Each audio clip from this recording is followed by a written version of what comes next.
ಮಾಡಿಕೊಂಡು ಅವರ ಮಾತನ್ನು ಆಲಿಸಿ ನಿಮ್ಮ ಮುಂದಿನ ನಿರ್ಣಯಕ್ಕೆ ದಯವಿಟ್ಟು ಎಲ್ಲರೂ ಶಾಂತತೆಯನ್ನು ಕೊಟ್ಟುಕೊಳ್ಳಬೇಕು. ಈಗ ಇಲ್ಲಿಯವರೆಗೆ ನಮ್ಮ ಕರ್ನಾಟಕ ರಾಜ್ಯದ ಮಹಾನಗರ ಪಾಲಿಕೆಯ ನೌಕರರ ಸಂಘದ ಅಧ್ಯಕ್ಷರು ಇವತ್ತಿನ ಮುಷ್ಕರದ ಬಗ್ಗೆ ಕರೆಕೊಟ್ಟ ಸಲುವಾಗಿ ಈ ಸಮಸ್ಯೆ ಬಗ್ಗೆ ಕೂಲಂಕುಷವಾಗಿ ಪರಿಶೀಲಿಸಿ ಕ್ರಮ ಕೈಗೊಳ್ಳುತ್ತೇನೆ ಎಂದು ಭರವಸೆ ಈ ಕೈಗೊಳ್ಳಬೇಕಂತ ಹೇಳಿ ಈಗ ನಿರ್ಧಾರ ಮಾಡೋದು ಸಮಯ ಬಂದಿದೆ. ಯಾಕಂದರೆ ಪ್ರಮಾಣದಲ್ಲಿ ಜನ ಸೇರಿ ನಾವು ಹೋರಾಟ ಮಾಡೋದು ನಮ್ಮ ಹೋರಾಟಕ್ಕೆ ಯಾವುದೇ ಅವರ ಬೆಂಬಲ ಇಲ್ಲ ಅಂದರೆ ನಾವು ಉಚಿತ ಅಧ್ಯಕ್ಷರಿಗೆ ನಾವು ಎಲ್ಲ ಆಶ್ವಾಸನೆ ಕೊಡ್ತಾ ಇದ್ದೀವಿ. ರಾಜ್ಯಾಧ್ಯಕ್ಷರು ದಯವಿಟ್ಟು ಇದರ ಬಗ್ಗೆ ನಾವು ನಮ್ಮ ಸ್ಥಳದಲ್ಲಿ ನಾವು ಏನು ಧರಣಿ ಕಾರ್ಯಕ್ರಮ ಕೈಗೊಳ್ತೀವಿ, ಮುಷ್ಕರ ಮಾಡ್ತೀವಿ. ಆ ಮುಷ್ಕರ ಮಾಡೋ ಸಂದರ್ಭದಲ್ಲಿ ಬಂದ ದಿವಸ ನಾವು ನಾಳೆ ಪುನಃ ಮಾಡ್ತೀವಿ.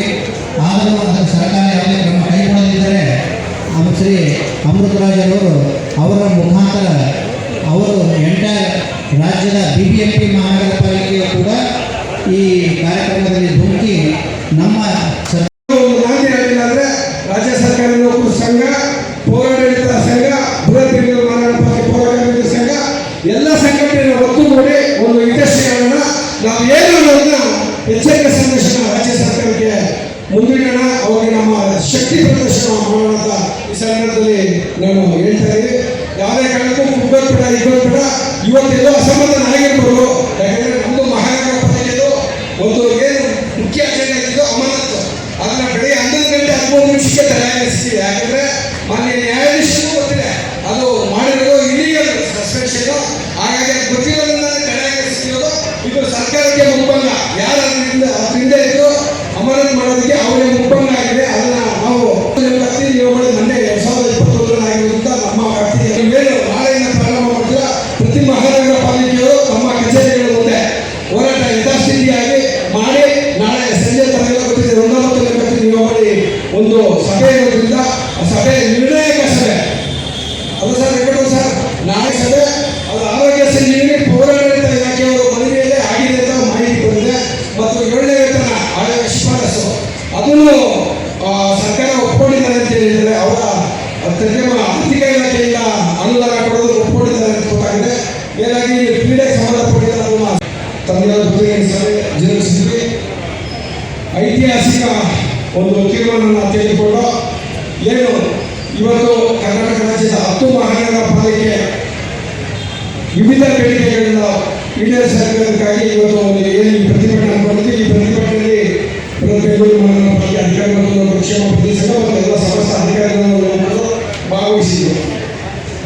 ಇವತ್ತು ಇಲ್ಲಿ ಬಂದಿರುವ ಪದಾಧಿಕಾರಿಗಳು ಪ್ರಶ್ನೆ, ನಾವು ನಾಳೆ ಯಾವ ಮುಖ ಇಟ್ಕೊಂಡು ನಾವು ಊರುಗಳಿಗೆ ಹೋಗಬೇಕು, ನಮ್ಮದು ಬೇಡಿಕೆ ಯಾವುದು ಇತ್ಯರ್ಥ ಆಗಿಲ್ಲ.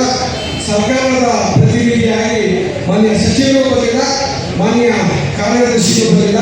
ಹಾಗಾಗಿ ನಮಗೆ ಅಸಮಾಧಾನ ಇದೆ, ನಮಗೆ ಸಮಾಧಾನ ಆಗಿಲ್ಲ ಅನ್ನೋದು ಆಕ್ರೋಶ ವ್ಯಕ್ತಪಡಿಸಿದ್ದಾರೆ. ಹಾಗಾಗಿ ಮಧ್ಯಾಹ್ನ ಸನ್ಮಾನ್ಯ ಮುಖ್ಯ ಆಯುಕ್ತರು ಬಂದಂಥ ಸಂದರ್ಭದಲ್ಲೂ ಸಹ ಅವರು ಮಾಧ್ಯಮದ ಮುಂದೆ ಆಕ್ರೋಶ ವ್ಯಕ್ತಪಡಿಸಿದ್ರು. ಯಾರು ಅಸಮಾಧಾನ ಪಡಬೇಕಾಗಿಲ್ಲ, ನಿಮಗೆ ನಾವು ನಿಮ್ಮ ಬೇಡಿಕೆ ಈಡೇರೋವರೆಗೂ ಬೆಂಗಳೂರು ಮಹಾನಗರ ಪಾಲಿಕೆ ಅಧಿಕಾರಿ ಮತ್ತು ಕ್ಷೇಮ ಸಂಘ ನಿಮ್ಮ ಜೊತೆಲಿರ್ತೀವಿ. ನಿಮ್ಮ ನ್ಯಾಯದ ಬೇಡಿಕೆ ಈಡೇರೋದ್ರ ನಂತರ ನಾವು ನಿರಾಳವಾಗಿರ್ತೀವಿ ಸಂದರ್ಭದಲ್ಲಿ ಹೆಚ್ಚಿಸುತ್ತಾ ಬಹುಶಃ ನಾಳೆಯಿಂದ ಏನು ಇವತ್ತು ಒಂದು ಕೋರ್ ಕಮಿಟಿ ಸಭೆ ಮಾಡಿದ್ವಿ. ನಾಳೆಯಿಂದ ಏನು ಕರ್ನಾಟಕ ರಾಜ್ಯದ ಮಂಗಳೂರು ಮಹಾನಗರ ಪಾಲಿಕೆಯವರು ದಯವಿಟ್ಟು ವೇದಿಕೆ ಹೋರಾಟನ ಮುಂದುವರಿಸಬೇಕು ಅಂತ ನಾವು ಮನವಿ ಮಾಡಿದ್ರೆ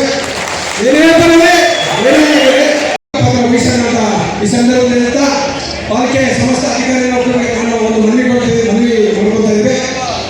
ಕೆಲವೊಂದು ಸಂದರ್ಭದಲ್ಲಿ ಪೌರಾಡಳಿತ ಮುಖಂಡರು ನಮ್ಮ ಒಂದು ಹೋರಾಟಕ್ಕೆ ವಿಶ್ವಾಸಕ್ಕೆ ನಾವು ತಗೊಂಡಾಗ ಅವರಿಗೆ ಅನ್ಯಾಯ ಆದಾಗ ಅವರ ಹೋರಾಟದಲ್ಲಿ ಭಾಗಿಯಾಗುವುದು ನಮ್ಮ ಕರ್ತವ್ಯ. ಎರಡನೇದು ಕೈಗಾರಿಕೆ ಸಮಸ್ಯೆ ಆದಾಗ ಅವ್ರ ಪರವಾಗಿ ಧ್ವನಿ ಎತ್ತೋದು ನಮ್ಮ ಕರ್ತವ್ಯ. ಮೂರನೇದು ವರ್ಕರ್ಸು ಅವ್ರಿಗೆ ಏನಾದರೂ ಸಮಸ್ಯೆ ಆದಾಗ ಅವರ ಜೊತೆ ಹೋರಾಟ ಕೈ ಜೋಡಿಸಿ ಅವ್ರ ನ್ಯಾಯ ಒದಗಿಸೋದು ನಮ್ಮ ಸಮಸ್ಯೆ, ನಮ್ಮ ಒಂದು ಜವಾಬ್ದಾರಿ. 5ನೇದು ಕಂಪ್ಯೂಟರ್ ಆಪರೇಟರ್ಸು ಅವರು ಸಹ ನಮ್ಮ ಹೋರಾಟದಲ್ಲಿ ಪ್ರತಿಯೊಂದರಲ್ಲೂ ಭಾಗವಹಿಸ್ತಾ ಇದ್ದಾರೆ. ಅವ್ರಿಗೇನಾದರೂ ಆದಾಗ ಅವರಿಗೆ ನಾವು ಬೆಂಬಲ ವ್ಯಕ್ತಪಡಿಸೋದು ನಮ್ಮ ಒಂದು ಕರ್ತವ್ಯ.